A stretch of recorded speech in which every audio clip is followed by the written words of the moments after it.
நன்மையா எஜுகேஷன் சார்பாக அனைவருக்கும் வணக்கம். நம்ம இந்த காணொலியில் பார்த்தீங்கன்னா டிஎன்பிசி எக்ஸாம் பாயிண்ட் ஆஃப் வியூவில் தி இந்து தமிழ் நாளிதழ் மற்றும் தினமணி நாளிதழ் ஆகியவற்றிலிருந்து எடுக்கப்பட்ட செய்தி குறிப்புகளை நம்ம தொடர்ச்சியாக பார்க்க போகிறோம்.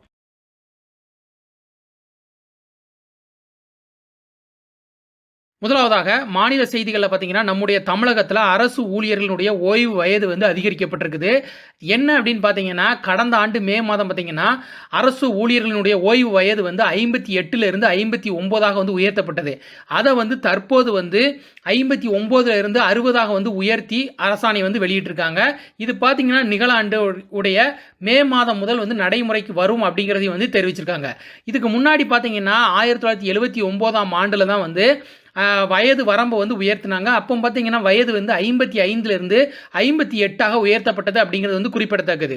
இதே மாதிரி மற்ற மாநிலங்களில் பார்த்தீங்கன்னா தெலங்கானா, கோவா, அருணாச்சல பிரதேசம், மகாராஷ்டிரம், ஜம்மு காஷ்மீர், லடாக், மிசோரம், மணிப்பூர், பஞ்சாப், ஹரியானா, இமாச்சல பிரதேசம், ஒடிசா ஆகிய மாநிலங்களில் 58ஆகவே ஓய்வு வயது தொடர்கிறது.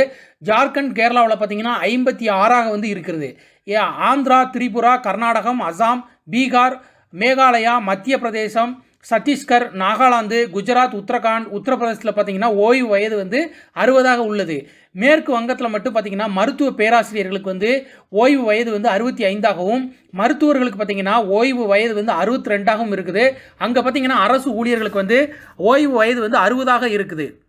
செய்திகளில் பார்த்தீங்கன்னா கேரளத்தில் மலையாள கவிஞர் நம்பூதிரி அவர்கள் மறைஞ்சிருக்காங்க. அது குறித்தா பார்க்க போகிறோம்.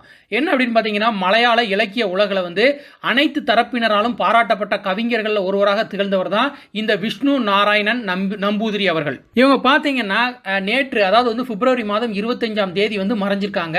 இவருடைய எதுக்காக இவரை சிறப்பாக பாராட்டுறாங்க அப்படின்னு பார்த்தீங்கன்னா இவருடைய படைப்புகள் பாரம்பரிய சிந்தனைக்கும் அதே வேளையில் நவீனத்துவத்துக்கும் புகழ் பெற்றவையாக இருப்பதால் தான் இவரை பாராட்டப்படுவதாக சொல்லியிருக்காங்க. இவரது பங்களிப்பை பாராட்டி இலக்கியத்தில் இவரது பங்களிப்பை பாராட்டி 2014ஆம் ஆண்டு பத்மஸ்ரீ விருது வழங்கப்பட்டிருக்குது அப்படிங்கிறது குறிப்பிடத்தக்கது.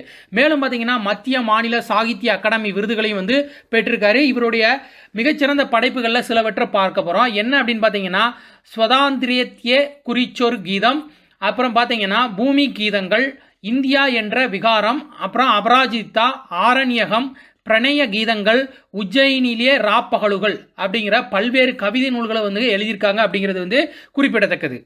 செய்திகளில் பார்த்தீங்கன்னா இணையதள சட்டத்தை ஆஸ்திரேலியாவில் நிறைவேற்றம் பண்ணியிருக்காங்க. அது குறித்தா பார்க்க போகிறோம். என்ன அப்படின்னு பார்த்தீங்கன்னா தற்போது ஆஸ்திரேலியாவில் கட்டாய கட்டணம் அப்படிங்கிற சட்டத்தை முதல் முறையாக நிறைவேற்றிருக்காங்க. இது என்ன அப்படின்னு பார்த்தீங்கன்னா பிற ஊடகங்களில் வெளியிடப்படக்கூடிய செய்திகளை பகிரக்கூடிய தகவல் தொழில்நுட்ப நிறுவனங்கள் அதற்கான கட்டணத்தை எந்த ஊடக நிறுவனத்திடமிருந்து எடுத்திருக்காங்களோ அந்த ஊடக நிறுவனத்துக்கு அளிப்பதை கட்டாயமாக்கும் சட்டத்தை தான் நிறைவேற்றிருக்காங்க. இதை பார்த்தீங்கன்னா ஆஸ்திரேலிய நாடாளுமன்ற கீழவையான பிரதிநிதிகள் சபையில் பிப்ரவரி மாதம் 25ஆம் தேதி நிறைவேற்றிருக்காங்க. இந்த சட்டத்துக்கு ஏற்கனவே பார்த்தீங்கன்னா கூகுளும் முகநூலும் கடும் எதிர்ப்பு தெரிவித்தது அப்படிங்கிறது குறிப்பிடத்தக்கது. இதுக்கு பின்னர் நடந்த பேச்சுவார்த்தையில் முகநூல் இந்த சட்டத்துக்கு ஆதரவு தெரிவிச்சிருக்காங்க. இதில் என்னன்னா அந்த சட்டத்தில் சில சட்ட திருத்தங்களை மேற்கொண்ட பிறகுதான் இந்த சட்டத்துக்கு ஆதரவு தெரிவிச்சிருக்காங்க அப்படிங்கிறது குறிப்பிடத்தக்கது. அடுத்தது பார்த்தீங்கன்னா ஆஸ்திரேலியாவில் செய்திகளை பகிர்வதற்கு முகநூல் நிறுவனம் தடை விதிச்சிருந்துச்சு. அந்த தடையும் தற்போது விலக்கியிருக்கு அப்படிங்கிறது குறிப்பிடத்தக்கது. பார்த்தீங்கன்னா ஆர்மீனிய நாட்டு அரசை ராணுவம் பிடிக்க முயற்சிப்பதாக அந்த நாட்டினுடைய பிரதமர் குற்றம் சாட்டியிருக்காரு. என்ன அப்படின்னு பார்த்தீங்கன்னா ஆர்மீனிய நாட்டு பிரதமராக இருக்கக்கூடிய நிகோல் பாஷியான் அப்படிங்கிறவங்க ராணுவம் நாட்டை பிடிக்க முயற்சிப்பதாக குற்றம் சாட்டியிருக்காங்க. ஏன் அப்படின்னு பார்த்தீங்கன்னா ஆர்மீனியா அசர்பைஜான் இடையே பார்த்தீங்கன்னா சர்ச்சைக்குரிய அந்த நாகர்னோ கராபாக் பிராந்தியத்தில் செப்டம்பர் 27ஆம் தேதி மோதல் ஏற்பட்டிருக்குது. அதில் பார்த்தீங்கன்னா ஆர்மீனிய பழங்குடியினரை பெரும்பான்மையாக கொண்ட நாகர்னோ கராபாக் பிராந்தியம் அசர்பைஜானின் ஒரு அங்கமாகவே இருந்துட்டு வந்துச்சு. இதை சர்வதேச அளவில் இருந்து 1994ஆம் ஆண்டில் இருந்தே அங்கீகரிச்சிட்டு இருக்காங்க அப்படிங்கிறது குறிப்பிடத்தக்கது. அந்த பகுதியில் நடைபெற்ற போரில் ஆர்மீனிய அரசு பார்த்தீங்கன்னா தற்போது இந்த போர் நிறுத்த ஒப்பந்தத்தில் சில பகுதிகளை விட்டு தந்துருச்சு.